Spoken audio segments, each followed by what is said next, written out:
Hello everyone, I am kind of dually broadcasting here on Facebook and Instagram. Hello. So we released a new blog yesterday that I'm pretty excited about, so I just wanted to walk you through it. The main theme is air quality and COVID, and then I also talk about some supplements I've been hi there, hi Flavia, Ginger Root One. I've also talked about some supplements that have kind of piqued my attention lately. So I've been printing stuff a little bit more lately because I've been reading so much lately that's like killing my eyes. So this is the blog, and you can find it pretty easily at bridgitdanner.com. All the most recent blogs are just right on the main page, so that makes it super easy. So if you want to kind of go back and read more, you can do that. So air quality sounds a little boring, but it's actually really important, and I hope the discussion will increase about air quality and COVID. So air pollution levels are affecting mortality rates in COVID. In places where there are mostly cities where the air pollution is worse, they're seeing a higher mortality rate. Is that the only factor? No, but air pollution makes us more prone to respiratory diseases and oxidative stress. So there's a couple reasons why air pollution is a problem. There is a particulate called PM 2.5, which is a pretty small particulate matter. And in areas where that's higher, and in many cities it's beyond the recommended level, there's increased risk of certain diseases, heart disease, lung disease, asthma. And that of course can create some of these pre-existing conditions with COVID.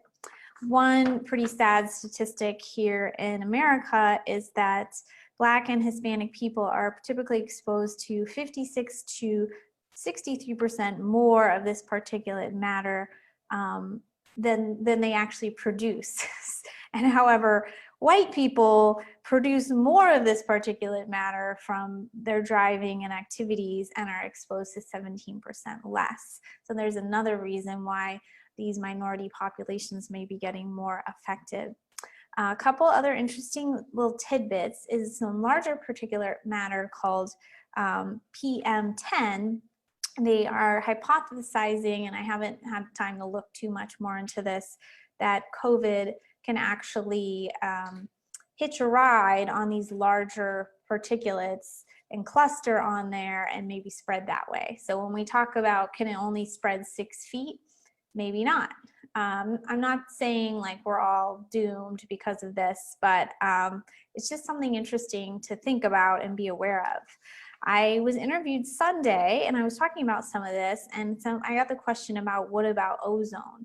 And I didn't know at the time, but then I heard it on NPR today, something about ozone levels right now. So I did some further research into all of that. Ozone, let me just try to define it a little bit more. Again, bear with me. This can sound a bit boring, but it's really interesting in the end. Ozone is a secondary pollutant formed when sunlight and high temperature catalyze chemical reactions in the lower atmosphere. It is harmful to humans at ground level, causing pulmonary and heart disease. A little bit more about it. It's complex reactions involving nitrogen dioxide, which is a pollutant usually from vehicles, industrial, especially heavy trucks, and volatile organic compounds, which can very much come from more of an indoor environment. So we're going to talk about that in a minute, but also from industrial factors. So whereas pollution globally is mainly down, ozone isn't down that much, especially as it starts heating up. And there's some other kind of interesting paradoxes. So this nitrogen dioxide that helps create ozone, it can also help break up ozone. So when it drops just a bit, it actually doesn't, ozone could actually increase. So it's just kind of like a complex reaction, and it's more than just some reduced driving that lowers ozone. There's also the VOC, then there's the heat and the sun. So here in Phoenix, we have really horrible ozone levels. I'm going to talk more about that in a minute. So in our country, here in the States, some places ozone has gone down like 15%, but some places like parts of Pennsylvania where they burn coal, ozone has only gone down like 9%, whereas some other indicators are down like 40%, some other like particulate matter, which is great, but what they're kind of learning is just like driving a little less isn't super impactful, especially because cars now are pretty efficient, but the trucks are still out on the road. So that's kind of a big factor, and there are kind of some states are pushing for cars or trucks to be more efficient. Okay, so I think I kind of covered that. Just a little bit more about Arizona, and you can look up where you live. We don't have great air quality here, but it is improving with the general like improving of, again, like emission standards and stuff like that, which is great. Worst ozone in the country is Los Angeles. Phoenix is number 7. Quite a few of them are in California, but there's some others, Utah, Texas. There's just, you know, some random others. But again, for year-round particulate pollution, number 1 is Bakersfield, California. Number 7 is Phoenix. Short-term pollution, again, some in California, actually Fairbanks, Alaska, probably from oil production. Phoenix is number 10. So this is a pretty interesting, you know, information, I think, to have and to know about your local area. I actually developed some seasonal asthma since I moved to Arizona. So mine is also kind of mixed in with some pollutions, or excuse me, pollen being higher, but you know, I'm sure the air quality here is kind of affecting me, and it can affect with COVID. So the article I wrote the other day does include some tips for indoor air quality. And I feel like I lost that page, so that's pretty convenient. But I can remember some of them. I think I'll write a second article now that I know a little bit more about ozone and stuff like that.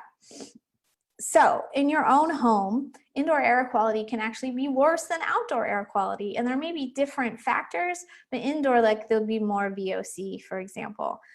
Some signs you're having trouble with indoor air quality could be headaches, eye irritation, nosebleeds, muscle pain, sore throat, wheezing. So it's not all respiratory. Things you can do: have your HVAC system professionally cleaned more often. I think it's at least every 2 years. Open windows and doors. Clean your house well. Dust is where a lot of contaminants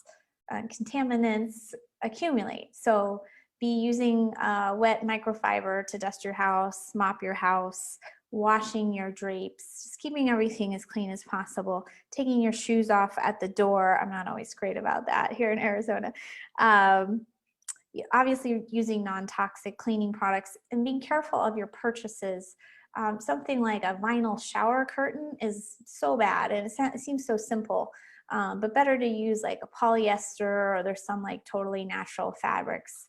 When the heat hits that shower curtain, there's a lot of compounds released. Plus, it's just even when you take it out of the bag, they're being released. So every time you purchase something for your house, try to go as natural as possible and do some investigation into what you buy. You can also look into air filters as well. I didn't cover that as much in the article, so maybe I will in part 2. Okay, next section of this is supplements. So as you know, as time has been going by with COVID, I'm hearing like this and that about some supplements that we carry, and I'm like, oh, that's cool. Like we carry that. Let me share more about that. I want to start out with broccoli sprout and seed. I want to start out with this one first because it's so great for pollution. Benzene, which is a compound in car and truck exhaust and oil burning, can be reduced by 61% using broccoli sprout. That was a 12-week study using a broccoli sprout drink. I don't know all the details of that drink, but it's only one a day, so it lasts you 90 days. It's a little spendy, so this month I made it $15 off so you can give it a try. It's also part of a pack, like a 3-month supply, where you'll get 3 bottles of this and 1 of this so that you can have this daily detox for 3 months. So that's also on sale. I think it's $45 off. We just published 3 recipes with this greens drink. I'm like obsessed with it now. I make one of the drinks every day and I swear it gives me like a boost of energy. That's not a clinical trial, but like that's kind of how I feel. So these are 2 great things just to kind of support your liver, support detox as we kind of talk about air quality. Another thing, speaking of the liver, broccoli sprout is great for supporting the liver where a lot of your thyroid hormone converts. So if you know you have low thyroid, you suspect you have low thyroid, it's a great 1-a-day supplement. Also good for immunity, increases natural killer cells, among other things. So it's a really easy supplement to do. You could potentially be doing more of it if you are in an active detox. If you know you don't detox estrogen well, this is another very handy supplement. $15 off through May. And this guy. Next one I wanted to cover was GI Detox. So this is a very popular product of ours. It's a binder. It's a mix of various things. Let's see, charcoal, aloe vera, zeolite, silica, apple pectin, and then fulvic and humic acid. So that's mostly what I wanted to talk about because I came upon an article talking about how fulvic and humic acid were antiviral. So there's actually lots of ways that it's antiviral. One way is it inhibits the activity of viral RNA. And if you've read about COVID, it's a RNA virus. So that's just one example. You can read more about it in the article. But this is another way to detox it. It binds toxins in the gut so they get out. So that could be chemicals like we talked about. It could be, you know, little dead byproducts of bacteria in your gut. And it can be viruses. The virus can make it to your gut. And then it will basically eat away, inflame your intestinal tract. So this is a great thing to do. I would usually just do 2 at bedtime away from medication. Vitamin D. We talked about this a long time ago. Some folks were buying it, but now we have some information specifically on vitamin D and COVID. There was a study reviewing 212, I think, cases of COVID that came into a hospital, and they had measured their vitamin D levels. Now, I like someone to be vitamin D level around 60 to 80 ng/ml. So this study basically looked at 30 ml or higher, 21 to 29, and then 20 and under. So to me, none of those levels are that great. But if your levels are under 20, you're in the worst situation of them all. Basically, to sum up that study, the most severe and critical patients had the lowest level of vitamin D, and the ones that had milder cases had higher levels of vitamin D. So if you don't know your vitamin D level, I suggest you get it tested next time you go in for the blood work. They usually include that for free. See what your levels are. For maintenance, I suggest just 1 pill of these a day. It's 5,000 IU of vitamin D, and it has some K2 for absorption. So that's sort of my maintenance dose, 5,000. If I get a client who's real low, they're at like 10 or even 30, I'm going to put them on 20,000 IU a day for about 2 months. So it sounds like a high number, but it's really not like that big of a deal. A lot of people are underdosing on vitamin D. A lot of people just aren't outside enough. They're living in a climate where vitamin D is, not plentiful, or they're inflamed, and they don't get vitamin D, they don't convert it well. If you're dark skinned, you won't convert vitamin D as well. So this is a really important one. We have this on sale this month through May, so you can check it out. Next up, it was a sort of a surprise one to me. So we carry this product, IronSorb, that contains lactoferrin. And lactoferrin turns out to be an antiviral compound. I don't even know where I came upon this, but again, my ears kind of perked up because it was a compound I knew about. So lactoferrin is a glycoprotein. It's like sugar plus protein. It's used in this IronSorb to help you absorb the iron. But it also inhibits viral activity by mostly preventing the virus from binding to the cell surface, but there's some other ways as well. Studies have been done with it on previous SARS strains like COVID. So you can take 100 to 1,000 milligrams of it a day.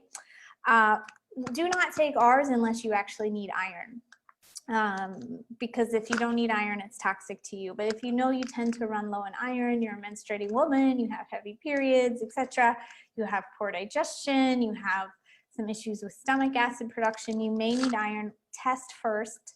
Don't just take this willy-nilly. But I am one of those people. So I try to take one of these, I don't know, I probably remember about 3 times a week, which I think is fine, and I'm getting a little protection from viruses as well. Or you can look at another vendor for just straight lactoferrin. Okay, vitamin C. Everyone went crazy for vitamin C. What I want to emphasize is you need a pretty large dose to actually prevent colds and flus. So that dose is at least 5 grams a day. And the best way to get such a big dose is to do a powder like this one. So this is our C+ BioFizz. The bio stands for bioflavonoids. I'll talk about that next.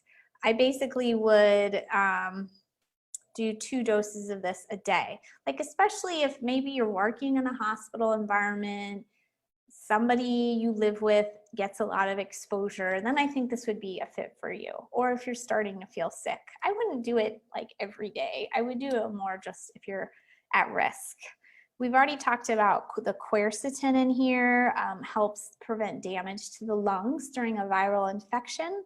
But there's another compound in here called hesperidin, which can down-regulate those ACE2 receptors where we know COVID likes to bind. So bioflavonoids are pretty sexy and they help the vitamin C absorb. That's also at our shop. Oh, I should be mentioning. Hi, Dylan. Hi, Patty. This is our shop address. Again, some of these things are on sale, not every single one of them, but just kind of wanted to take you on a tour of what I'm learning lately. You're welcome to ask questions as well. Okay, getting closer to the end. This is a long one. Olive leaf. You don't hear about this at all. You don't hear about poor little olive leaf at all. It's not very well known. But olive leaf is a great antiviral. It's also like an antibacterial. It's just a very potent thing to have around. Again, I wouldn't take this unless you're feeling sick. Whether you don't have to know what you have, but if you're feeling like you have the stomach flu or something's going on, you can take olive leaf. It could be handy with traveling. So we made that $5 off. I would more just consider this, have this in your home pharmacy. It's also great for Epstein-Barr virus, and you can use it anytime you're in like a kind of a flared up stage of that. Okay. A few more things. This is our dry brush set. This is on sale right now as well, because your immune system, how can I say, its communication fluid, or one of them, is the lymph. And if you're not moving the lymph out and moving all the waste out, it can confuse your immune system. So using a dry brush is a great way to energize. It helps reduce cellulite. It helps you, just turn over new skin and feel, fresh. It helps you energize, but also helps your immune system. So since this is a detox month, I wanted to talk about it. So this set is really lovely. It has all these brushes in it. So there's a softer brush for when you're getting started and a rougher brush for when you're better. And then there's a little teeny cute brush for like your face and your ears and your palms of your hands. So it's pretty cool. So if you don't own this, I'd really encourage you to check it out. It's a pretty awesome thing. and it's on sale right now. And it was already pretty cheap to begin with. A lot of the things I put on sale were already pretty affordable. So I know this is the time where we're all kind of watching our money. So we're kind of putting some emphasis on some affordable things. A few things coming up or that just are happening around now. We just did a webinar on sauna. Sauna sales have been way up right now. This is a picture of my sauna and my dog and me. So I have a Sunlight and Solo system, which is basically a half tube that is a far infrared sauna. Sauna is amazing for immunity because it raises core body temperature, which is one way that your immune system works. It activates, what's the word I'm looking for? Heat shock proteins, which can repair or eliminate damaged cells. It lowers stress, so it helps you sleep at night. So for a lot of stuff that's happening in this pandemic, a sauna is a great tool to have. So if you've thought about owning one, Sunlight In has a discount for my community. You can find it right on our page under Bridget's Faves, and you'll see the sauna page, but they have a discount and free shipping again this May for our community. And we have a video in the up as well with the recording of that sauna interview. Last couple things coming up. The show and tell is over, but so this Thursday and next Thursday we have 2 guest interviews about toxic mold. Every Thursday, usually at 1 p.m. Pacific, we have an interview about toxic mold. And since we're talking about indoor air quality, and this is a detox month, we do want to put some emphasis on toxic mold, which is a total threat to your health. So if you're not that familiar with indoor mold and you're wanting to learn more, let's see. What's the easiest way for you to do that? I think the most recent blog we did, the air quality blog at BridgitDanner.com, at the end of it, you'll see an option to join both of those interviews. So it's free. And first we're speaking with Jen Cannon from Surviving Toxic Mold. That's her website. And then we're talking with Matt Pratt Hyatt from Real Time Lab about indoor mold testing. So again, those are at the air quality blog at BridgitDanner.com. Thank you for listening. This was kind of a long one and kind of all over the place, but I just feel like, a lot of things are like new and changing and happening right now, and I just want to keep you up to date. So if you have any questions and you weren't on live, you're welcome to send a direct message. And I'm just going to do one last look on Facebook for questions, and then we'll sign off. Any questions here on Instagram?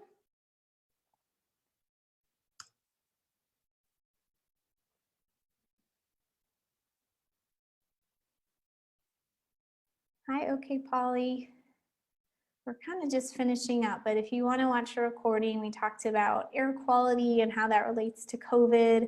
We did some supplement updates, and then also talked about